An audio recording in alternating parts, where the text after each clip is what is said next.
ಅಮ್ಮ, ಮಹಾಕಾಳಿಗೆ ಈ ರಾಮಕೃಷ್ಣನ ವಂದನೆಗಳು ಅಮ್ಮ. ಕಲ್ಯಾಣವಾಗಲಿ.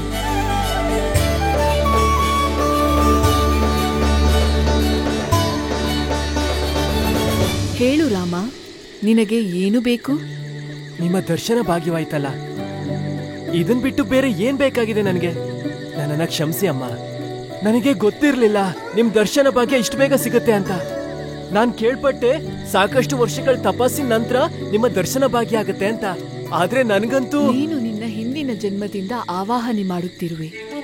ಈ ಜನ್ಮದಲ್ಲಂತೂ ನೀನು ಕೇವಲ ಅದರ ಅಂತಿಮ ಅಂಶವನ್ನ ಪೂರ್ಣಗೊಳಿಸಿದೆ. ನನ್ನನ್ನು ಪ್ರಸನ್ನಗೊಳಿಸಿರುವೆ. ನಾನು ಬರಲೇಬೇಕಾಯಿತು ರಾಮ. ನನ್ ಮುಂದೆ ಬರೋದಾದ್ರೆ ಇದೇ ರೂಪದಲ್ಲಿ ಬನ್ನಿ. ಮಹಾಕಾಳಿ ರೂಪದಲ್ಲಿ ಬಂದ್ರೆ ಈ ಬಾಲಕನ್ ಪರಿಸ್ಥಿತಿ ಏನಾಗ್ಬೇಡ.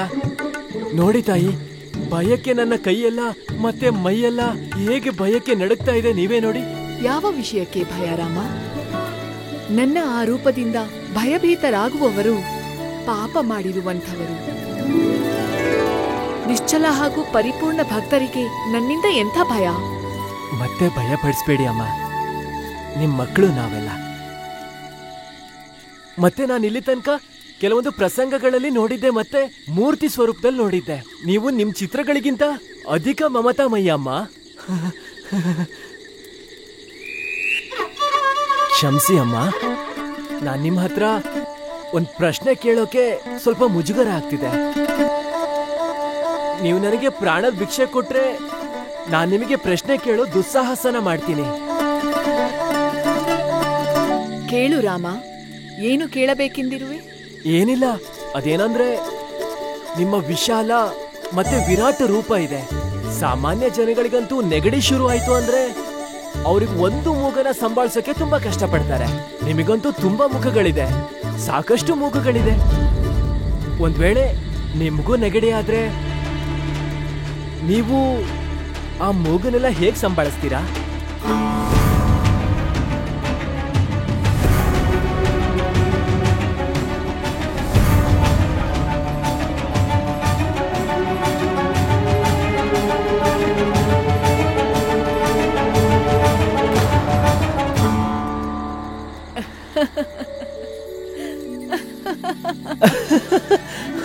ಅಮ್ಮ ನಗ್ತಾ ಇದ್ದಾರೆ, ಅಮ್ಮ ನಗ್ತಾ ಇದ್ದಾರೆ. ಅಮ್ಮ ಜೈ ಜೈ ಮಾತಾ, ಜೈ ಜೈ ಮಾತಾ. ಬಹುಶಃ ನಾನು ಈ ಸೃಷ್ಟಿಯಲ್ಲಿ ಮೊದಲನೇ ಸೌಭಾಗ್ಯಶಾಲಿ ವ್ಯಕ್ತಿ ಅನ್ಸುತ್ತೆ ನೀವ್ ಈ ತರ ನಗ್ತಾ ಇರೋದನ್ನ ನೋಡ್ತಾ ಇರೋದಮ್ಮ. ನಿನ್ನ ಪ್ರಶ್ನೆಗಳಿಗೆ ನಾನು ಏನೆಂದು ಉತ್ತರಿಸಲಿ ರಾಮ? ಇಂಥ ಪ್ರಶ್ನೆಯಂತೂ ನಿನ್ನಂಥ ನಿಷ್ಕಪಟ ನಿಷ್ಪಾಪ ಭಕ್ತರೇ ಕೇಳಲು ಸಾಧ್ಯ. ಮತ್ತು ನಾನಂತೂ ಅದರ ಬಗ್ಗೆ ಯೋಚಿಸಿಯೇ ಇಲ್ಲ.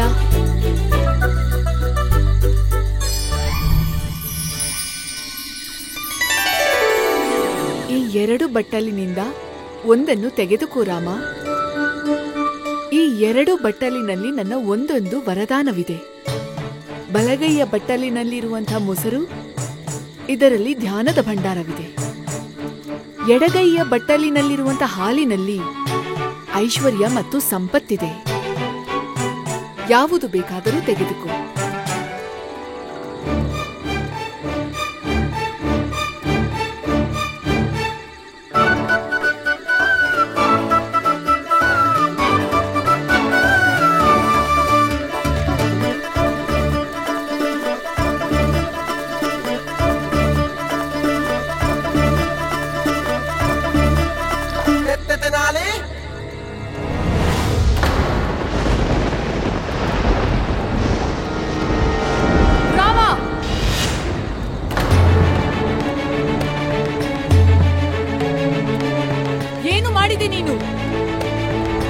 ಕ್ಷಮಿಸಿ ಅಮ್ಮ, ಕ್ಷಮಿಸಿ.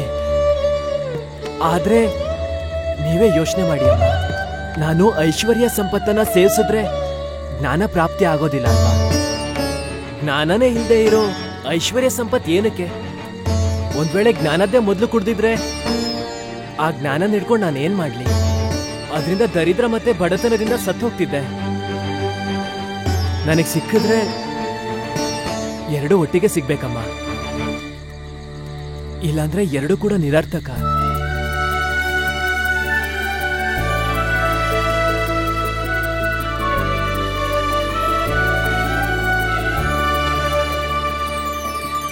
ನೀನು ಚಾಲಾಕಿಯಲ್ಲವೇ ರಾಮ?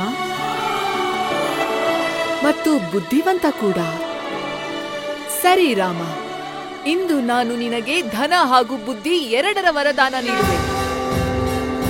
ಸಮಸ್ತ ವೇದ ಪುರಾಣ, ಉಪನಿಷತ್ತು, ಶಾಸ್ತ್ರಗಳ ಧ್ಯಾನ ಭಂಡಾರವಾಗು.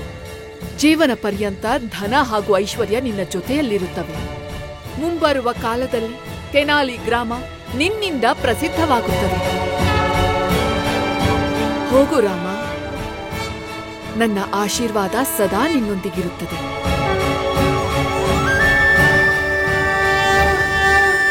ಕಲ್ಯಾಣವಾಗಲಿ.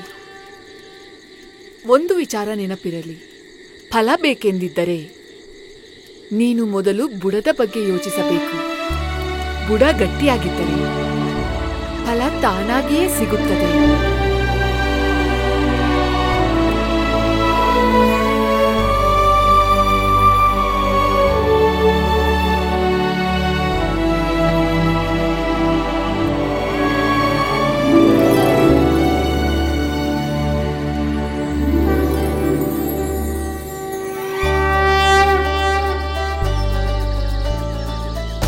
ಸಮಸ್ತ ವೇದ ಪುರಾಣ, ಉಪನಿಷತ್ತು, ಶಾಸ್ತ್ರಗಳ ಧ್ಯಾನ ಭಂಡಾರವಾಗು.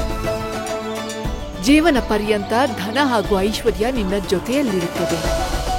ತೆನಾಲಿ ಗ್ರಾಮ ನಿನ್ನಿಂದ ಪ್ರಸಿದ್ಧಿಯಾಗುತ್ತದೆ.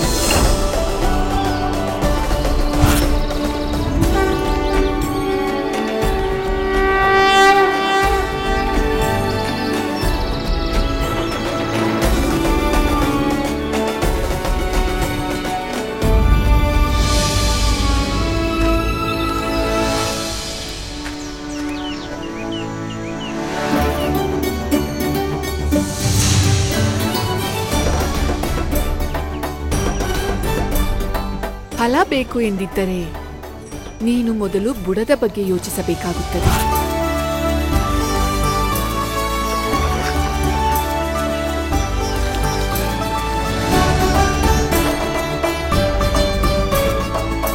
ಬುಡ ಗಟ್ಟಿಯಾಗಿದ್ದರೆ ಫಲ ತಾನಾಗಿಯೇ ಸಿಗುತ್ತದೆ.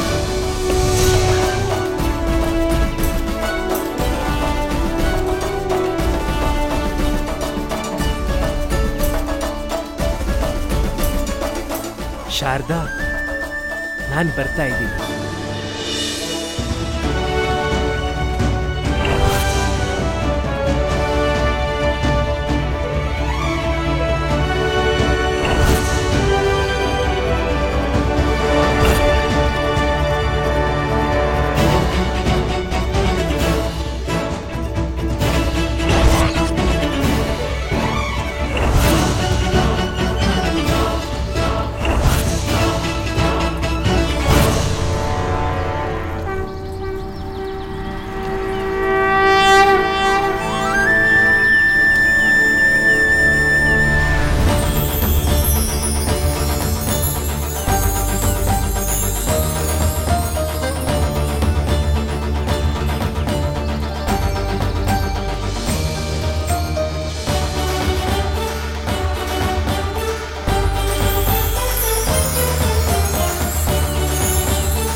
मंगलम गरुड़ध्वज मंगलम पुंडरीकाक्ष मांगल्य तनोहरि मंगलम भगवान विष्णु मंगलम गरुड़ध्वज मंगलम पुंडरीकाक्ष मांगल्य तनोहरि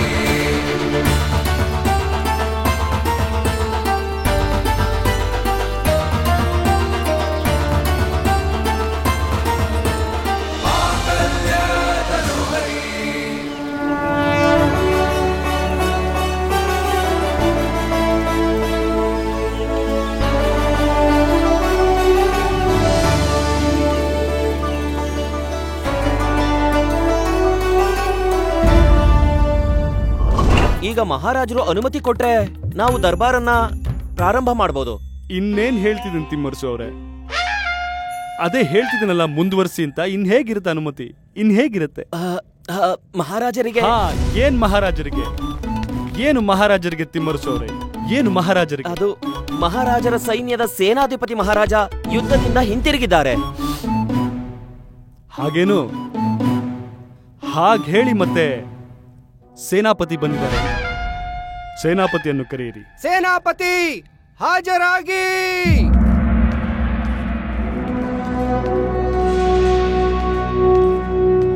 ಪ್ರಣಾಮ ಮಹಾರಾಜ.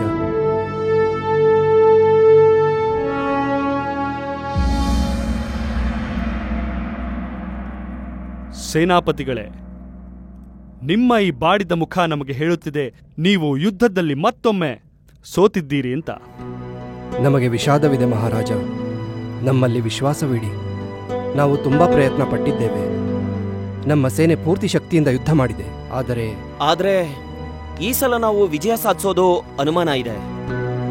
ಮಹಾರಾಜರೇ, ನನಗೆ ಅರ್ಥ ಆಗ್ತಾ ಇಲ್ಲ, ಪ್ರತಿ ಸಾರಿನೂ ನಮ್ಮ ಸೇನೆಗೆ ಯಾಕೆ ಹೀಗಾಗ್ತಾ ಇದೆ ಅಂತ. ನಾವು ಪ್ರತಿ ಸಾರಿಯೂ ಬೀದರ್ ಮೇಲೆ ಆಕ್ರಮಣ ಮಾಡಿದ್ರಿಂದನೇ ನಾವು ಅದನ್ನ ಗೆದ್ವಿ. ಮತ್ತವರ ಕ್ರೂರ ಶಾಸನ ಮಹಮ್ಮದ್ ಶಾ ಬನುಮಿ ಅಲ್ಲಿನ ಪ್ರಜೆಗಳನ್ನ ಹಾಳು ಮಾಡಿದ್ದು. ಆದ್ರೆ ಪ್ರತಿ ಸಾರಿಯೂ ಮಹಾರಾಜ, ಪ್ರತಿ ಸಾರಿಯೂ ನಮ್ಮ ಸೇನೆಯೋ ಸೋಲುತ್ತಲೇ ಬಂದಿದೆ. ಯಾಕೆ ಅಂತ ಗೊತ್ತಾಗ್ತಿಲ್ಲ. ನೀವೀಗ ಹೇಳಿದ ಹಾಗೆ ಬಿದಾರ ಕೃಷ್ಣಾ ನದಿಯ ಆ ಕಡೆ ದಡದಲ್ಲಿದೆ. ನದಿಯ ಹರಿವು ಬಹಳ ಜೋರಿದೆ. ಹಾಗೂ ನಮ್ಮ ಸೇನೆ ದೋಣಿ, ತೆಪ್ಪ, ಹಡಗಿನಲ್ಲಿ ಪ್ರಯಾಣಿಸಿ ಅಲ್ಲಿಗೆ ಹೋಗಿ ಸೋತು ಅದೇ ದೋಣಿ, ತೆಪ್ಪ, ಹಡಗಿನಲ್ಲಿ ಪ್ರಯಾಣಿಸಿ ಹಿಂತಿರುಗುತ್ತಾರೆ. ಹೌದು ಮಹಾರಾಜರೇ. ಸೇನಾಪತಿಗಳೇ, ಮತ್ತೊಮ್ಮೆ ಆಕ್ರಮಿಸಲು ತಯಾರಿ ಮಾಡಿಕೊಳ್ಳಿ.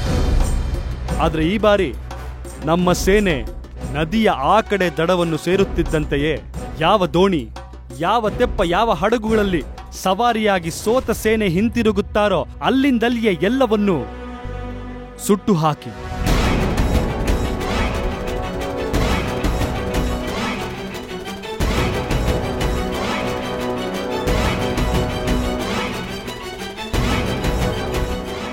ಕ್ಷಮಿಸಿ ಮಹಾರಾಜರೇ, ಆದರೆ ನೀವು ಏನು ಹೇಳುತ್ತಿದ್ದೀರಿ? ಹೀಗಾದರೆ ನಮ್ಮ ಸೇನೆಗೆ ಪ್ರಾಣ ಉಳಿಸಿಕೊಳ್ಳಲು ಯಾವುದೇ ಆಯ್ಕೆ ಸಿಗುವುದಿಲ್ಲ. ಆಯ್ಕೆ?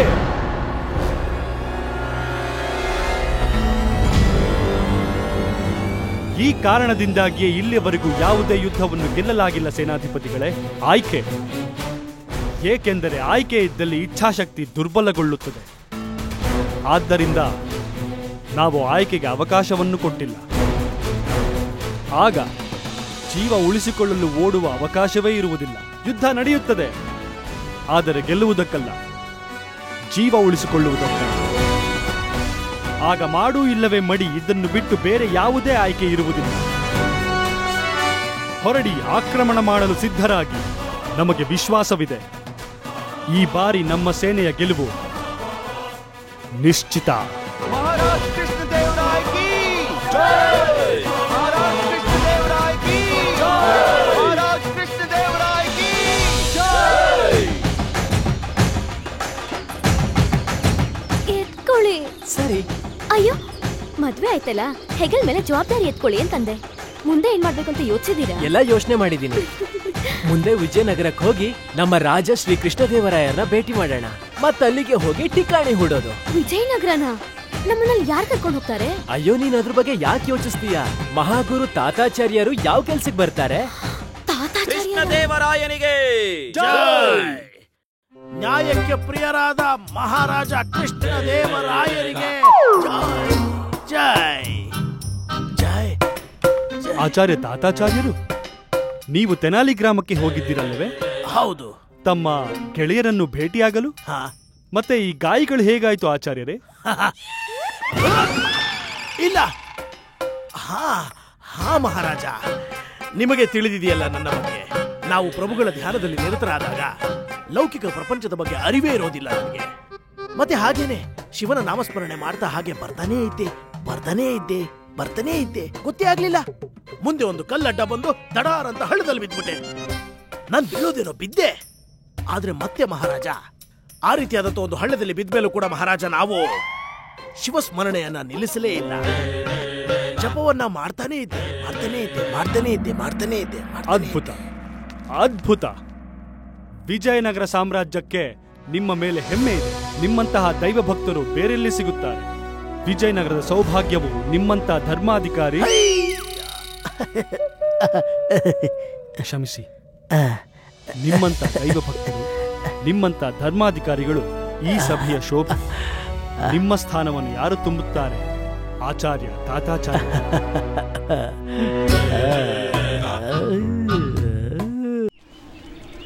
ತಯಾರಾಗ್ಬಿಡ್ತು ಪಲ್ಲಕ್ಕಿ.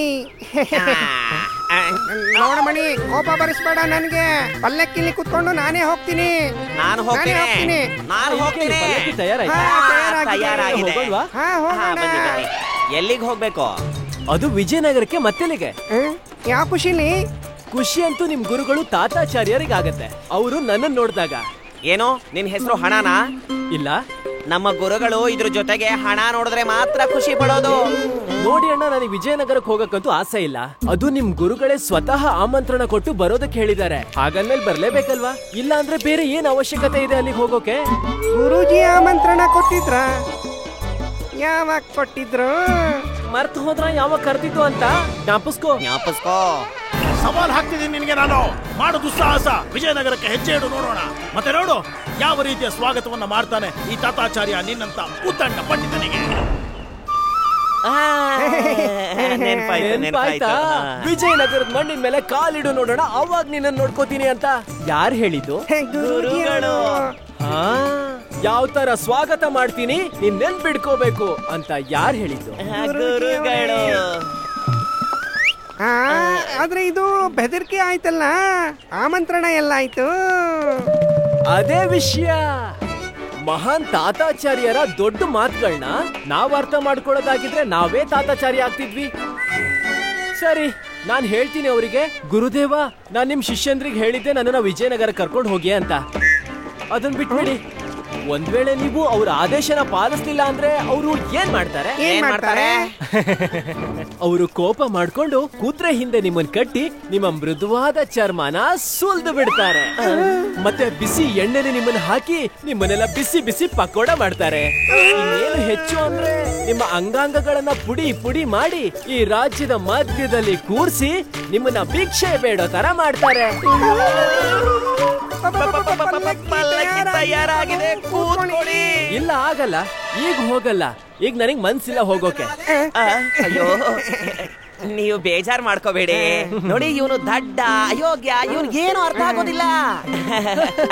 ಬನ್ನಿ, ನೀವು ಬನ್ನಿ. ನೀವು ಪಲ್ಲಕ್ಕಿ ಕೂತ್ಕೊಳ್ಳಿ, ನಾವು ಕೂತ್ಕೊಂಡು ಹೋಗ್ತೀವಿ. ಇದಕ್ಕೂ ಮುಂಚೆ ಮತ್ತೆ ನೀವಿಬ್ರು ಇನ್ನೊಂದು ಪಲ್ಲಕ್ಕಿನ ತಯಾರಿ ಮಾಡ್ಬೇಕಾಗತ್ತೆ. ಅದೇನಕ್ಕೆ? ನಾವು ಪೂರ್ತಿ ಪ್ರಯತ್ನ ಮಾಡ್ತಿದೀವಿ. ಕಳ್ಳ ಬೇಗ ಸಿಕ್ಕಾಕೊಳ್ತಾನೆ. ಯಾವಾಗ ಹಿಡಿತೀರಾ ಕೊತ್ವಾಲ್ರೆ? ಯಾವಾಗ ಹಿಡಿತೀರಾ? ಆ ಕಳ್ಳ ಯಾವಾಗ ನಮ್ಮ ನಾಗರಿಕರನ್ನೆಲ್ಲ ದೋಚುತ್ತಾನೋ ಆಗ ನೀವು ಅವನನ್ನ ಹಿಡಿತೀರಾ? ಹೇಳಿ ನೀವು. ಮತ್ತೆ ಜನರಿಗೆಲ್ಲ ಕಾನೂನಿನ ವ್ಯವಸ್ಥೆ ಮೇಲೆ ವಿಶ್ವಾಸ ಹೋದ್ಮೇಲ? ಮಹಾರಾಜರೇ, ನಾನು ಸಾಕು ಕೊತ್ವಾಲರೆ, ಅತಿಯಾಯಿತು. ನಾವು ಇನ್ನು ಪ್ರತೀಕ್ಷೆ ಮಾಡುವುದಿಲ್ಲ. ನಮಗೆ ಆ ಕಳ್ಳ ಬೇಕು. ಮಹಾರಾಜರೇ, ಹಾಗಾಗಲಿಲ್ಲವೆಂದರೆ ಆಗ ನಿಮ್ಮನ್ನು ನಿಮ್ಮ ಕೊತ್ವಾಲ ಪದವಿಯಿಂದ ಕೆಳಗಿಳಿಸಲು ಆಜ್ಞೆ ಹೊರಡಿಸುತ್ತೇವೆ. ನೀವಿನ್ನು ಹೊರಡಬಹುದು.